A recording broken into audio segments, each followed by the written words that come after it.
پرور غذائیں مل رہی ہیں۔ ان روحانی غذاؤں کے ساتھ ساتھ دیکھیں کتنا کرم ہے اس مالک کا، اس رب نے آپ کے لیے جسمانی غذا کا بھی انتظام کر دیا ہے۔ بولیں سبحان اللہ۔ اب لنگر کھا کے جائیے گا۔ بہرحال آج اتنی لمبی چوڑی گفتگو کا ارادہ نہیں، صرف امام علی مقام امام حسین رضی اللہ تعالیٰ عنہ کی ذات مقدسہ یا اور شہداء کرام علیہم الرضوان کی ذات مقدسہ، ان کی فضیلتیں کہ شہید کی فضیلت کیا ہے، شہید کہتے کس کو ہیں، شہید کا مقام و مرتبہ کیا ہے، اس پر انشاءاللہ آج کوشش کریں گے کہ جو اللہ رب العزت کرم فرمائے کہ جس انداز میں حق ہے شہیدوں کا وہ انداز ہم سے ادا ہو جائے۔ جس انداز میں کل ہم نے گفتگو کی تھی تو یقیناً جب قرآن کی تفسیر کی بات ہو یا احادیث مبارکہ کی بات ہو تو وہ انداز سے نہیں ہو پاتا، تو آپ کوشش کیجئے کہ توجہ، آج جتنی باتیں ہونی ہیں وہ توجہ سے سماعت کرنے والی ہونی۔ آج میں نے آپ سے نہیں کہنا ہے بولو سبحان اللہ، نہیں، آج صرف آپ نے سننا ہے اور غور کرنا ہے، ہر ایک بات پہ توجہ کرنی ہے کہ اچھا یہ حدیث مبارکہ ایسے، یہ حدیث مبارکہ ایسے، اور جہاں سبحان اللہ آپ کو لگے کہ یار واہ اتنا کرم، اتنا احسان مالک کا، تو وہاں سبحان اللہ کہہ بھی دیجئے گا۔ الحمدللہ رب العالمین والصلاة والسلام علی سید الانبیاء والمرسلین، اما بعد فاعوذ باللہ من الشیطان الرجیم، بسم اللہ الرحمن الرحیم۔ قال اللہ تبارک وتعالی ولا تحسبن الذین قتلوا فی سبیل اللہ اموات بل احیاء عند ربهم یرزقون، صدق اللہ العظیم وصدق رسولہ النبی الکریم الامین۔ قال اللہ تبارک وتعالی فی شان حبیبی ان اللہ وملائکتہ یصلون علی النبی یا ایہا الذین آمنوا صلوا علیہ وسلموا تسلیما، اللہم صلی علی سیدنا ومولانا محمد وعلی آلہ وصحبہ وبارک وسلم۔ صلاۃ و سلام علیک یا سیدی یا قرشی یا ہاشمی یا مطلبی یا رسول اللہ صلی اللہ تعالی علیہ وسلم۔ آج 10 محرم الحرام کا دن گزرا اور 11 محرم الحرام کی رات کا آغاز ہوا۔ اب یہ رات کے 10:30 بجے ہم الحمدللہ یہاں پر بیٹھے ہیں۔ کل استاد محترم نے بڑی پیاری بات ارشاد فرمائی تھی کہ کربلا کے میدان میں سب نہیں گئے، کربلا کے میدان میں سب نہیں گئے، بلکہ وہ گئے جنہیں امام علی مقام اپنے ساتھ لے کر گئے۔ کربلا کے میدان میں سب نہیں جا سکے، صرف ان کے سوا جنہیں امام علی مقام اپنے ساتھ لے کر گئے۔ اور جب کربلا والوں کا ذکر ہو تو سب پر امام علی مقام کا فیضان جاری نہیں ہوتا، صرف ان پر ہوتا ہے کہ جن پر امام علی مقام اپنا فیضان جاری کرنا چاہتے ہیں۔ تو یہاں یہ آپ کی خوش نصیبی ہے، خوش قسمتی ہے، اپنے نصیب، اپنے مقدر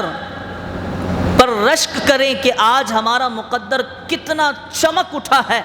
کہ اس رب نے اتنا کرم فرمایا کہ ہمیں امام عالی مقام کے ذکر کے لیے چن لیا۔ سب سے پہلے تو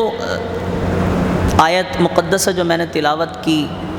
کہ وَلَا تَحْسَبَنَّ الَّذِينَ قُتِلُوا فِي سَبِيلِ اللَّهِ أَمْوَاتًا بَلْ أَحْيَاءٌ عِندَ رَبِّهِمْ يُرْزَقُونَ، اور جو لوگ اللہ کی راہ میں قتل کر دیے گئے یعنی شہید ہو گئے، ان کو مردہ نہ سمجھو بلکہ وہ اپنے رب کے نزدیک زندہ ہیں اور انہیں رزق دیا جا رہا ہے۔ یہ اللہ رب العزت نے قرآن میں ارشاد فرمایا۔ یہ آیت مقدسہ اور اس کا ترجمہ یاد رکھیے گا۔ آقا دو جہاں صلی اللہ تعالیٰ علیہ وآلہ وبارک وسلم اپنے حجرہ مبارک میں تشریف فرمائے اور اچانک ایک ایسا فرشتہ آپ علیہ الصلاۃ والسلام سے ملاقات کا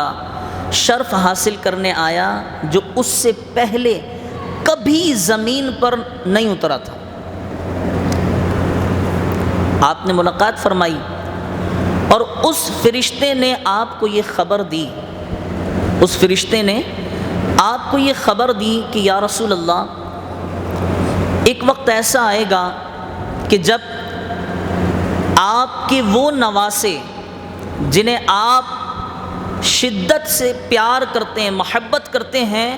آپ کے اس نواسے کو آپ کی امت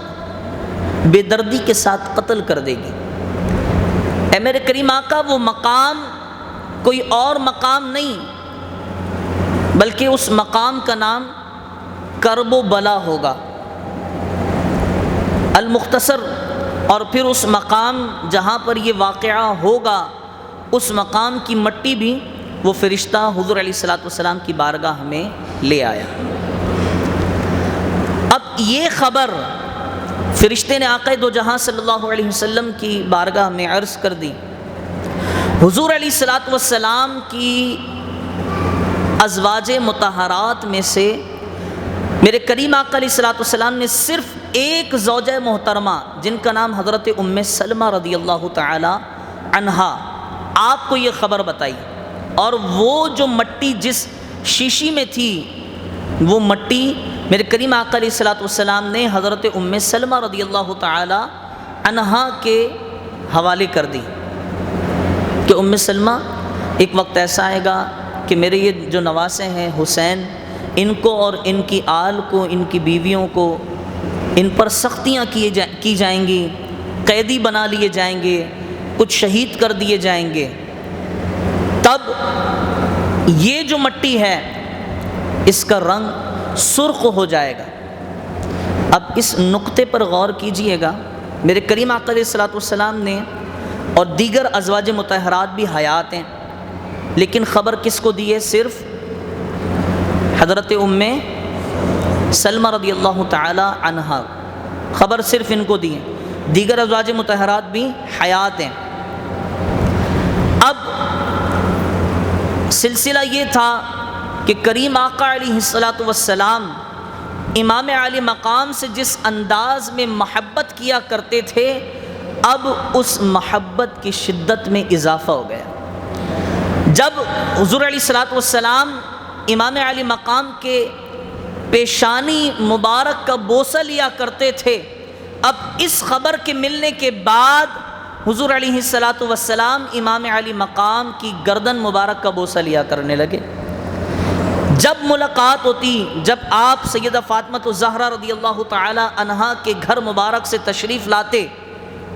حضور علیہ الصلوۃ والسلام کی بارگاہ میں، تو کریم آقا علیہ الصلوۃ والسلام فوراً اپنی گود میں اٹھا لیا کرتے، اور گود میں اٹھانے کے بعد امام علی مقام کی گردن پر بوسہ دیا کرتے۔ تو سیدہ فاطمہ الزہرا رضی اللہ تعالی عنہا نے عرض کی کہ بابا جان کیا بات ہے، میں کچھ دنوں سے دیکھ رہی ہوں کہ آپ جس انداز میں حسین سے محبت کیا کرتے تھے،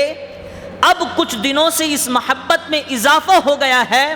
اب قربان جائیے میرے آقا دو جہاں تاجدار کائنات امام الانبیاء صلی اللہ علیہ وسلم کی ذات پر کہ میرے امام الانبیاء تاجدار کائنات حضور علیہ الصلوۃ والسلام فرماتے ہیں کہ فاطمہ، جو میں جانتا ہوں وہ تم نہیں جانتی، جو میں جانتا ہوں وہ تم نہیں جانتی۔ اور پھر آپ کی محبت، آپ کے لاڈ اور پیار صرف آقا دو جہاں صلی اللہ علیہ وسلم نے نہیں اٹھائے ہیں، یہ لاڈ، یہ پیار اللہ رب العزت کی بارگاہ سے بھی اٹھائے جاتے تھے۔ بڑا مشہور واقعہ ہے کہ حسنین کریمین دونوں شہزادے، یہ دونوں انہوں نے تختیاں لکھیں، بڑا مشہور واقعہ۔ تختیاں لکھنے کے بعد آپ اپنی والدہ کے پاس گئے، والدہ نے والد حضور مولا علی کے پاس روانہ کر دیا،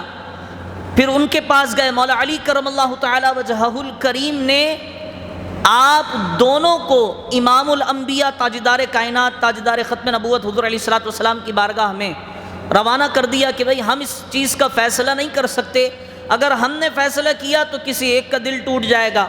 پیارے آقا کی بارگاہ ہمیں چلے گئے۔ جب حسنین کریمین رضی اللہ تعالی عنہم پیارے آقا کی بارگاہ میں حاضر ہوئے تو میرے کریم آقا علیہ الصلوۃ والسلام آپ نے اتنی خوبصورت ترکیب ارشاد فرمائی، آپ نے فرمایا ٹھیک ہے، کس کی تختی اچھی ہے یہ فیصلہ اب اللہ کی بارگاہ میں چھوڑ دیتے ہیں، دونوں کی تختیاں زمین پر رکھتے ہیں،